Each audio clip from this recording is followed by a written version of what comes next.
The Clone Wars has to be one of the most thoroughly explored eras in all of Star Wars, with a 7-season show, comics, novels, and video games all delving into and expanding the nature of this conflict. And given all that extrapolation, 3 Jedi stand above the rest in terms of their capabilities as warriors. Those being Jedi Grand Master Yoda, the Champion of the Order, Mace Windu, and the Chosen One Anakin Skywalker. Notice how I did not say Obi-Wan?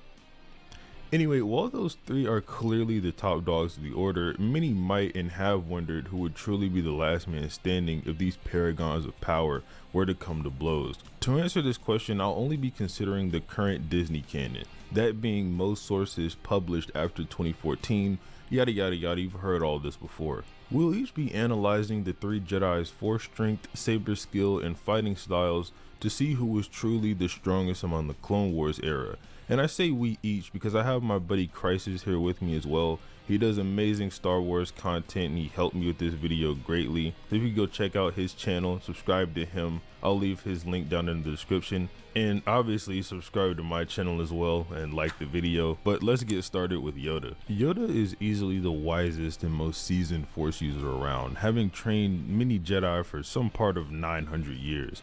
By the time of Phantom Menace, he was recognized as the greatest living Jedi, with his midichlorian count being one of the highest ever recorded until the discovery of Anakin himself, and was later upheld as perhaps the greatest Force user of all time. While he rarely engaged in combat compared to his peers, he'd showcase his overwhelming power a fair few times throughout the war. At the very onset of the conflict, he dueled Count Dooku, a powerful Jedi turned Sith, trained by Sidious and lamented by Yoda as the Order's greatest student long ago. Their duel in Attack of the Clones has been described particularly in the new canon as one-sided in Yoda's favor. Keep in mind that the Count can pretty much one-shot other Jedi Masters, embarrass Kenobi, and go head-to-head with Anakin many times throughout the war. And Yoda pretty much clowns on Dooku from the jump. Of course, beyond this, the Grandmaster is able to bully lower-level Dooku acolytes such as Asajj Ventress and Grievous, both fighters who could oppress the likes of Anakin and Obi-Wan to varying degrees at certain points in the war. Finally, he was able to have a prolonged duel with Darth Sidious, the most powerful Sith in history, who had become especially strong after Order 66 and feeding on the dark side's growing hold over the galaxy. Yoda launched, grappled with, and beam struggled with the Dark Lord, yet unlike his fight against Dooku, this time the cards were woefully stacked against the Little Green Master, with statements definitely asserting Palpatine's victory in this Senate battle. Still, this is far and away Yoda's best feat, contending for this long and obviously pushing Sidious to his limits. Remember this display, as Sidious will prove to be a good metric to use for our later comparison. As far as Yoda's saber skill, while he rarely ever drew the blade, he was a master of every style, mainly utilizing Ataru to compensate for his small stature. Much of what was said about his power can be said for his prowess, as he pretty much only fought top tier duelists as well, such as Dooku and Sidious like I mentioned. The latter being someone who could combat the likes of Darth Maul and Savage Opress at the same time, with Dooku doing the same against Obi-Wan and Anakin. All legendary duelists being masters of their respective styles, whom Yoda should scale above, at least through the bulk of the war. In terms of weird or exclusive abilities, Yoda is the only Jedi among the 3 to ever be seen deflecting lightning with his bare hands. Not that that's going to be all that useful, as neither Mace nor Anakin use lightning in canon. And according to Battlefront 2, which infamously adhered to canon so much that the alternate skins weren't even considered by developers, Yoda can use the Force to heal himself, which might have been retconned by the sequel trilogy, treating this as some sort of ancient lost art. However, who of anyone would be more apt to know an ancient technique like that than Yoda? Moving on to Mace Windu, he too was seen as the greatest warrior among the Jedi, as well as a symbol of Jedi power, boasting as many written as well as visual accolades as Yoda. Not only was he as well able to beat Dooku in a similar manner to Yoda, but this was likely an even stronger count, as the war and growing dark side afforded him more and more power until his peak seen in Revenge of the Sith, with Dooku conceding that he'd eventually be outmaneuvered by Windu. He as well contends with Mother Talzin, the greatest of the Night Sisters, and a being who can clash lightning with Sidious, and would firmly be within Yoda's tier of power based on that, with the champion of the Jedi as well dueling, but instead defeating Sidious, whereas Yoda lost to the Sith. Not only was it stated that the Sith Lord was all but beaten before Anakin came into the room, only then tipping the scales in the favor of the dark side, but he as well outdueled and overpowered the Dark Lord on screen and even deflected his lightning, scarring his face for the rest of his life. It's pretty much cope to suggest that Sidious threw the duel in any measure, as that's pretty much just an argument or interpretation for the sake of it that kind of flies in the face of the many blatant statements in favor of Windu. Mace is as well upheld as an expert duelist, favoring his violent and overbearing style of Vapad, using it to combat and disarm the already described Sidious, with Dooku anticipating the same eventuality being done to him. While Vapad might bring to mind the ability to redirect darkside energy, this is pretty much only its function in Legends, with the form never really being described like that in the most consistent and recent of sources. If anything, it simply allows Mace to channel his rage and darker emotions while still remaining a light side user, making him an especially powerful fighter, as the dark side is known for granting short-term amps in the heat of the moment mid-combat. He may very well possess Shatterpoint, yet much like Vapad, we don't have a thorough enough description of it in canon without assuming it works the same as it does in Legends. If anything, he may only be able to recognize key moments in galactic history or specific battles as they play out, but it wouldn't grant him some Batman prep level detection of his opponent's weaknesses. Anakin Skywalker needs no introduction. Pretty much the first ever statement made about his Jedi power was Yoda doubling down on how strong he was, and his feats during the Clone Wars support this. Known as the hero with no fear, the Chosen One, and the hero of the Clone War all throughout the galaxy. Perhaps one of the most remarkable aspects of his Jedi power was his prodigious growth throughout the war, growing stronger and stronger until being an outright master of the Force. This was no more showcased than in his repeated battles against Count Dooku, going from getting embarrassed in Attack of the Clones to performing better and better against the Sith Lord as the Clone Wars raged on, to then easily killing the Count as he channeled his rage aboard the Invisible Hand. No other Jedi besides Mace Windu and Yoda could boast such an accomplishment, with neither actually managing to kill Dooku like Anakin did. Again, as is the case with Windu versus Sidious, Dooku wasn't holding back on Anakin.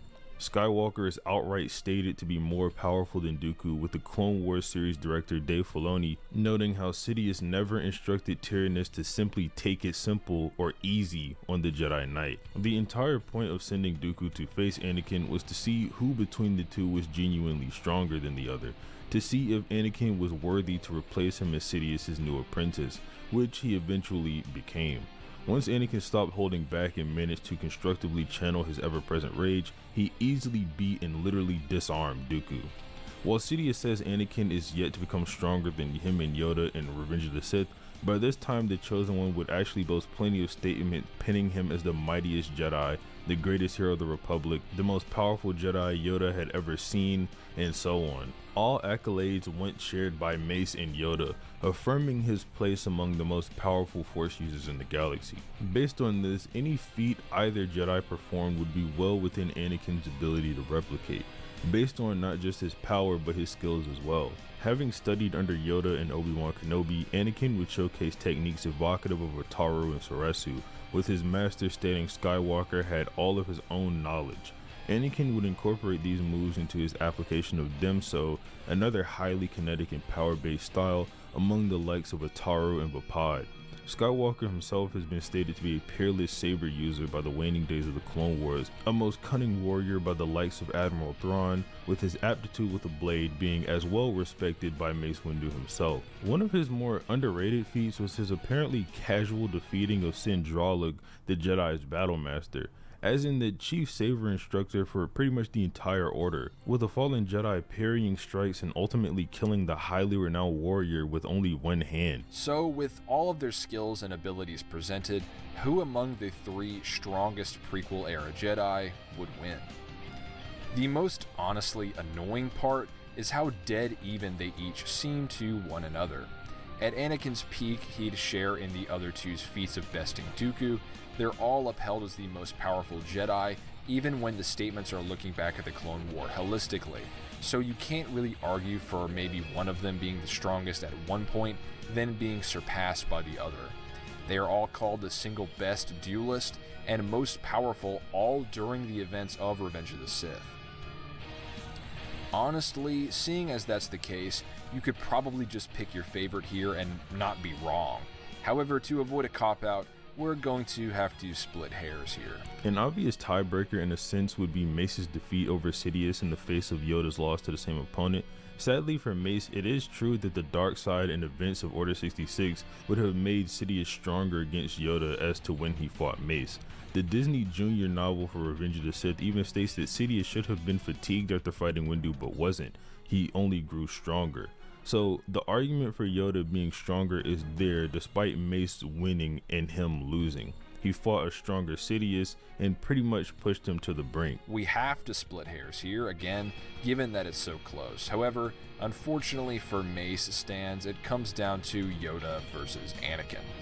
Here it boils down to, could Anakin push Sidious to the same or greater degree as Yoda did in the Senate? Based on the Grandmaster's own opinion as well as God statements, this would be a yes.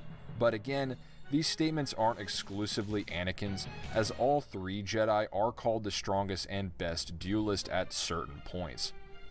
However, the Chosen One receives this statement many times compared to Yoda. I will say that based on the dark side amp Anakin received around and during his raid of the temple and killing of the Separatists, that he would easily be stronger than the likes of Sidious and would be able to replicate Mace or Yoda's feats against Sidious pretty definitively. The adult novelization of Revenge of the Sith even goes as far to say that this unburned Vader was already a match for the Dark Lord and had planned to dethrone Palpatine after learning how to keep Padme alive. While these novels, at least to me, are contentious to use in canon, as they have many references to Legends events which contradict the current Disney timeline, they have been stated to be valid by the book's publishers numerous times, with this statement in particular not really being a stretch at all, given the more recent statements of Anakin's prestige at this level, even before turning to the dark side. I've as well iterated before that Anakin only lost his fight against Obi-Wan via his confliction after he'd been given moments to reflect on his action, even losing his Sith eyes, which would literally signify his dark side power waning, with the former Jedi fighting sloppily against Obi-Wan due to his sudden instability. If this wasn't the case here, Obi-Wan would just get one shot by Anakin / Vader, whatever you want to call him. So while I think it's safe to say that if Yoda perhaps took the place of Sindralig, for example, and was tasked with defending the temple from Vader, he'd be outmatched by his foe's greater strength.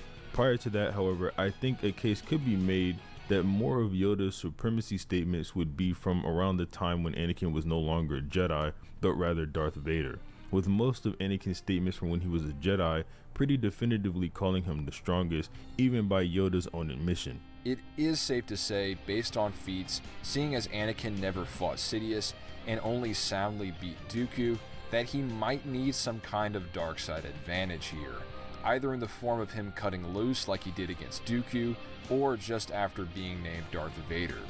Tyrannus, for example, is pretty soundly below the likes of Yoda, and by proxy Mace, with Anakin only dominating the count after allowing his anger to seep in. However, this was an even stronger Dooku compared to the one whom Yoda defeated, which helps Anakin's case even more. In fact, it would be an even stronger Dooku than the one that Mace fought, so at that point it really could go either way, with the possibility of this clash between Jedi further enraging Anakin to the point that he'd resemble his Nightfall variant and perhaps overpower the Jedi Grand Master at that rate, if he manages to get angry enough, but also control it enough so he doesn't end up like he did on Mustafar. Their fighting styles and skills don't really afford either of them an obvious opening, as they'd each at least be relative to one another, both boasting highly offensive and kinetic fighting styles to a masterful degree. Anakin even sports Yoda's own style in addition to flourishing a few others in his own fighting method. Even if Yoda technically has the experience advantage, I guess, just per being way older, the statements still align with Anakin being at least equal to Yoda. As far as saber dueling, he is pretty much the greatest prodigy in the series, per being the Chosen One. With all that being said, it's more than likely that this battle is going to come out to an Anakin W. Yoda and Mace are both extremely strong Force users and some of the top tier Jedi, but when comparing their feats and statements against Anakin's feats and statements, it's pretty clear that they come up short, if even only by a little bit. Yoda has touted that Anakin is the strongest Jedi he's ever seen, even while he himself is still a part of the Order, and Mace Windu as well, with a whole lot of guides and statements from novels indicating that Anakin is also the mightiest or strongest Jedi. A lot of Yoda statements come either from after Anakin's fall to the dark side, or way before Anakin was as strong as he is now. As well, a lot of Mace Windu statements come from around the Attack of the Clones era, where he was recognized as the Jedi's greatest champion. There is also a bit of a wrench thrown in there comparing Mace and Yoda through their battles with Sidious, considering the fact that Sidious did get stronger between those two fights. All in all though, like I said, it's an Anakin W. Please check out Crisis channel. Like I said, he makes a lot of great Star Wars content, he makes Marvel content as well. Overall,